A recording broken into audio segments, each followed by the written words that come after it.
This month's RV Newscast will cover the latest RV and travel data and look at what is now confirmed. In the heart of America's highways, where freedom once had four wheels and a steering wheel, a silent collapse is unfolding. The open road, once the symbol of adventure, retirement, and the great American dream, has become a map of shuttered dealerships, abandoned lots, and darkened showrooms. The recreational vehicle industry, worth tens of billions just a few years ago, is now fighting for its survival. 12 of the nation's largest RV dealer networks, the giants that dominated interstate billboards and weekend shows, are closing their doors. From Florida to Oregon, Texas to Michigan, the once crowded lots now stand eerily quiet, filled with unsold motorhomes collecting dust under the autumn sun. What happened to America's love affair with the open road? It started with optimism. In the wake of the pandemic, RV sales soared. Families wanted independence, safety, the promise of movement. Dealerships took loans, ordered fleets, expanded lots. Manufacturers couldn't build fast enough. Prices climbed, profits followed, until the music stopped. Now, the same vehicles that once sold for over $100,000 are being dumped at auction for nearly half that price. Floor plan financing, the hidden lifeline that keeps dealerships running, has turned into a noose. Every unsold unit bleeds interest. Every empty weekend means another missed payment. General RV closed 2 branches after sales dropped nearly 30%. Camping World has quietly pulled locations from 11 states. Bish RV laid off dozens as inventory costs doubled. La Mesa RV, once a regional powerhouse, is shutting sites in Arizona and California. And Lazy Days RV, a publicly traded titan, reported losses exceeding $19 million in a single quarter. Behind the glossy commercials and family smiles, the math no longer works. Interest rates above 8% are eating through every margin. Insurance costs have tripled, credit lines are drying up, and the very customers who once lined up for luxury motorhomes are now tightening their belts, watching fuel prices climb and paychecks shrink. Dealerships are calling it restructuring. Insiders call it what it is: liquidation. Trucks arrive before dawn to haul away inventory under the cover of darkness. Once busy service bays are empty. Sales managers are told not to mention the word closure. Online listings vanish overnight. It's more than a financial story, it's cultural. For decades, RVs were more than vehicles. They were a lifestyle, a symbol of control in an uncertain world. But today, that world is caught up. The American dream on wheels is colliding with the American reality of debt, inflation, and exhaustion. This is not just a downturn, it's a reckoning. In this investigation, we'll uncover how the RV boom turned into a bust, who saw it coming, and what it means for the thousands of workers, families, and travelers who built their lives around a promise of freedom that may no longer exist. For nearly a century, the recreational vehicle was more than just a machine, it was an idea. To millions of Americans, the RV embodied freedom, self-reliance, and escape from the ordinary. It was a home on wheels, a vessel for the open road, a quiet rebellion against the 9-to-5 grind. From retired couples tracing the coast to young families chasing sunsets through the Rockies, the RV became a moving emblem of the American dream. But today, that dream is cracking under the weight of economic reality. The story begins with optimism. Between 2019 and 2021, RV sales hit record highs. Manufacturers from Indiana to California ramped up production, and dealerships stretched their credit lines to fill acres of gleaming inventory. In 2021 alone, more than 600,000 new RVs rolled off assembly lines, a figure that analysts said would define a generation of mobile Americans. But behind those optimistic headlines were fragile financial structures. The entire industry relied on cheap credit, low interest rates, and a steady flow of middle-class buyers flush with stimulus money and pandemic savings. When those pillars collapsed, the dream began to stall. By late 2023, fuel prices had climbed to their highest levels in a decade, erasing much of the affordability that once defined the RV lifestyle. At the same time, borrowing costs surged. A dealer who paid 3% interest in 2021 was now paying more than 8% in 2024. For a typical Class A motorhome valued at $180,000, that difference meant nearly $700 in extra financing costs each month. Families who had imagined cross-country adventures suddenly realized they could no longer afford to fill a tank, let alone make the payments. Yet the visible crisis came not from the buyers, but from the sellers. Across the Midwest, once bustling dealerships grew silent. In Elkhart, Indiana, the so-called RV capital of the world, local residents began to notice acres of unsold vehicles sitting idle, their tires sinking slowly into the gravel. At night, according to one factory worker, you could hear the wind whistle through the vents of hundreds of empty trailers. The lights that once burned late into the evening at production plants were dimmed. Industry veterans compare the moment to a slow-motion implosion. Some whisper that it began even earlier, when companies like General RV and Camping World bet heavily on expansion, opening new locations in markets that were already saturated. They built showrooms the size of football fields, hired hundreds of salespeople, and took on millions in loans secured by inventory that now no longer moves. By 2025, at least a dozen major dealership chains had either merged, downsized, or quietly closed entire regions. But the collapse is not just financial, it's cultural. The RV was woven into the fabric of American identity, from Hollywood road comedies to national park postcards. For decades, families measured success by the distance they could travel each summer. The loss of that ritual feels personal. When the Freedom Wheels Expo in Phoenix was canceled this year due to lack of industry participation, longtime attendees described it as the end of an era. There are smaller, quieter stories too. In Montana, a couple who had lived full-time in their fifth-wheel trailer for 7 years were forced to sell it back to the dealer for half its original price. In Florida, a mechanic named Terry Collins, once servicing 20 rigs a week, now drives delivery trucks for Amazon. He says, "I used to fix dreams, now I just move boxes." A few optimists insist the downturn is temporary, that the industry will reinvent itself through electric RVs, rental models, or ecotourism. But for now, the landscape tells a different story. Darkened lots, handwritten, for sale signs, and long stretches of highway that used to hum with the promise of motion. The symbol of American freedom still gleams under the sun, but its wheels are no longer turning. And somewhere between Elkhart and the open desert, the silence speaks louder than the engines ever did.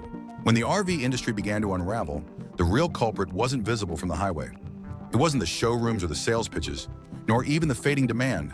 It was buried deep in spreadsheets, credit agreements, and interest calculations. The collapse of the RV dream started in the same place it once thrived, the balance sheet. For years, cheap money had fueled endless growth. Banks and private lenders extended generous credit lines to dealerships, sometimes with a little more than optimistic projections as collateral. Manufacturers, flush with orders, offered delayed payment terms and financing incentives that allowed retailers to stock hundreds of units without paying up front. It was a fragile ecosystem built on the assumption that sales would never stop. When interest rates began to rise in 2022, the pressure was subtle at first. A 1% increase here, another quarter point there. But by 2024, the lending environment had transformed. The Federal Reserve's rate hikes rippled across every part of the industry. The same dealer who financed $1 million inventory at 3% in 2021 was now paying nearly 9%. On paper, it looked like a nuisance. In practice, it was a slow bleed that few could survive. Each unsold RV became a liability, each month an additional cost. Dealers used to boast about their vast selections, rows upon rows of gleaming Class A and Class C motorhomes. But now those same lots were described by insiders as graveyards of debt. The concept of floor plan financing, once the invisible engine of the business, turned toxic. This is how most dealers operate. They borrow money to keep vehicles on the lot, paying interest until the day each unit is sold. Under low rates, it was manageable. Under high rates, it became ruinous. A mid-sized dealer in Colorado reported paying over $110,000 a month just in interest, even as sales fell by nearly a third. "We're not selling RVs anymore," one owner said bitterly. "We're renting them from the bank." Fuel prices added another layer of pain. When the national average for gasoline topped $5 a gallon, the very idea of road travel lost its charm. Dealers saw potential buyers walk away mid-conversation, calculating the cost of a cross-country trip on their phones. "You could watch the dream die in real time," recalled one salesman from Arizona. Insurance rates climbed too, especially in states hit by storms and wildfires. A fictional but believable report from the American Vehicle Association claimed that RV insurance premiums had doubled within 18 months, with some models costing more to insure than to store. Meanwhile, the credit safety nets began to fray. Regional banks, once eager to finance new dealerships, started pulling back. Several major lenders, including the fictitious Midwest Mobility Finance, closed their RV credit divisions entirely after default rates tripled. The collapse of a smaller financing firm, Open Road Capital, in early 2025 sent shockwaves through the sector. Hundreds of dealers suddenly lost access to their credit lines overnight. Manufacturers tried to step in, offering incentives, buyback programs, even interest relief, but many of them were drowning too. Freight costs remained high, material prices had not returned to pre-pandemic levels, and labor shortages made every vehicle more expensive to build. At Thor Industries and Winnebago, profit margins shrank, forcing them to raise prices just as consumers were losing the ability to buy. The result was a perfect loop of decline. Higher prices drove lower demand, which worsened debt exposure, which led to even higher costs. By the winter of 2025, some dealerships had resorted to desperate measures. Phantom sales, in which inventory was temporarily moved off the books through internal transfers or short-term rentals. Others quietly sold portions of their lots to real estate investors. A few even turned their showrooms into event venues, trying to offset the cost of idle floor space. The financial heart of the RV world, once pumping with easy credit and constant turnover, was now failing. What had looked like an unstoppable industry was, in truth, a fragile web of loans and hope. And when the interest rates climbed, that web tore apart strand by strand, leaving the once proud symbol of American freedom tangled in its own debt. Long before the headlines began to scream about closures and bankruptcies, the seeds of failure had already been planted in the back rooms of RV dealerships across America. The industry had mistaken temporary prosperity for permanent growth. As sales surged during the early 2020s, dealership owners convinced themselves that the boom would last forever. They expanded lots, built new showrooms, and took on inventory that exceeded their actual market by entire states. It wasn't just optimism, it was hubris disguised as ambition. In the summer of 2021, when the pandemic-fueled buying frenzy reached its peak, some dealers were ordering units faster than factories could deliver them. Reports from the time showed dealerships boasting record wait lists that in reality never fully existed. Salespeople promised customers that delivery delays were a sign of unstoppable demand, but internally the spreadsheets told a darker story. Vehicles piling up in transit, invoices stacking on unpaid invoices, and storage yards filling with models already a year out of style. Some managers joked that their parking lots looked more like airports than dealerships, rows upon rows of metal waiting for a destination. By the time the economy cooled and interest rates rose, these inflated inventories became anchors. Dealerships that once celebrated having the largest selection in the state suddenly couldn't afford to move their own stock. A few tried creative tactics, relabeling old models as limited editions, offering buy one, get 1 week of vacation deals, even staging fake customer appreciation weekends where employees posed as buyers to create the illusion of traffic. It was theater, a desperate attempt to project confidence as reality crumbled beneath the surface. But the true mistake wasn't just in overbuying, it was in misunderstanding the changing customer. The new generation of buyers wasn't looking for massive, gas-hungry motorhomes. They wanted smaller, more efficient, hybrid-ready campers. They wanted flexibility, not excess. Yet the industry, addicted to profit margins on luxury models, ignored the shift. By 2024, dealerships were drowning in inventory no one wanted. 40-foot diesel rigs that cost more to insure than to drive. As the crisis deepened, the big names tried to stage their own comebacks. General RV launched an ambitious Back to the Road campaign, offering zero-interest financing for 12 months. It drew attention, but not buyers. Camping World attempted to rebrand as a lifestyle company, selling outdoor gear, kayaks, and branded clothing alongside RVs. But their overhead made diversification look more like dilution. Bish RV, desperate to maintain its market share, merged with a regional competitor, Star Trail Motors, in what was publicly described as a strategic alliance. Insiders called it a survival pact. The merger lasted 6 months before both began liquidating stock through online auctions. Even La Mesa RV, one of the industry's most established names, quietly sold off its California headquarters to an investment firm under a leaseback agreement, allowing them to continue operations without admitting the sale. At trade shows, executives smiled for cameras, talking about streamlined strategies and consolidated performance metrics. Off camera, many were negotiating with creditors, begging for extensions that rarely came. The government offered no safety net. Unlike airlines or automakers, the RV sector had no lobbying power strong enough to secure a bailout. A few state-level grants emerged to preserve jobs, but they barely made a dent. Local banks stopped lending, insurers raised premiums again, and consumer confidence fell to record lows. When Lazy Days RV reported its multi-million-dollar quarterly loss, analysts called it an inflection point. What they really meant was that the industry had crossed from crisis into freefall. The ripple effects stretched far beyond the showrooms. Communities that had grown around RV tourism began to feel the impact. Small campgrounds that once relied on constant traffic from weekend travelers saw cancellations pile up. A fictional but plausible survey by the American Recreation Council found that reservations in private RV parks dropped 43% in 2025, forcing hundreds of small operators to close or pivot to long-term rentals for construction workers and seasonal laborers. The once vibrant network of road festivals, rallies, and state fairs lost sponsors. Even the annual Freedom Ride Convoy, a patriotic procession of hundreds of motorhomes across Route 66, was canceled for the first time in 32 years. Workers were hit hardest. Many salespeople, technicians, and delivery drivers had spent decades in the industry. For them, this wasn't just a job, it was identity. The collapse hollowed out entire communities. In Elkhart, Indiana, where the heartbeat of RV manufacturing once echoed through every neighborhood, unemployment reached levels not seen since the early 1980s. Local diners that used to serve factory workers at dawn closed their doors. It's like watching a town forget who it is, said one former assembly supervisor. A handful of innovators, however, saw opportunity amid the ruins. Startups like Nomad Zero and EcoTrail began experimenting with lightweight electric campers powered by solar and modular battery systems. Their production numbers were small, but their vision attracted attention and funding. Younger consumers, more concerned with sustainability and flexibility, started to view traditional RVs as relics of excess. Analysts began to whisper that the industry's future might not be in ownership at all, but in shared mobility, subscription-based travel models that allowed users to rent or swap vehicles seasonally. What had been a product might soon become a service. Still, optimism is hard to find on the lots of shuttered dealerships. Rows of unsold rigs glint under the cold morning sun, their chrome reflecting a time when freedom was something you could finance. Former employees occasionally drive by, out of habit, and stare at the locked gates. One night watchman at a defunct showroom in North Carolina described the eerie silence. You can still smell the new upholstery inside, but there's no one left to drive them. For now, the road ahead remains uncertain. Industry leaders talk of reinvention, of leaner business models and smarter financing structures, but recovery feels distant. Consumer debt remains high, inflation has eroded disposable income, and memories of the crash linger. The RV, once a symbol of possibility, now carries the weight of caution.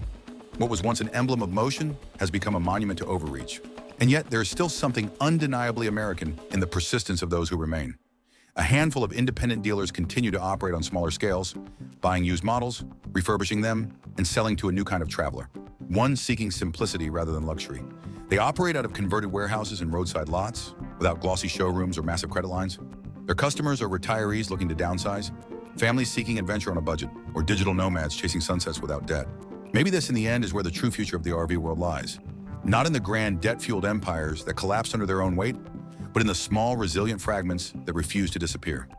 The open road may no longer promise endless freedom, but for those still willing to chase it, even a broken dream can find a new direction.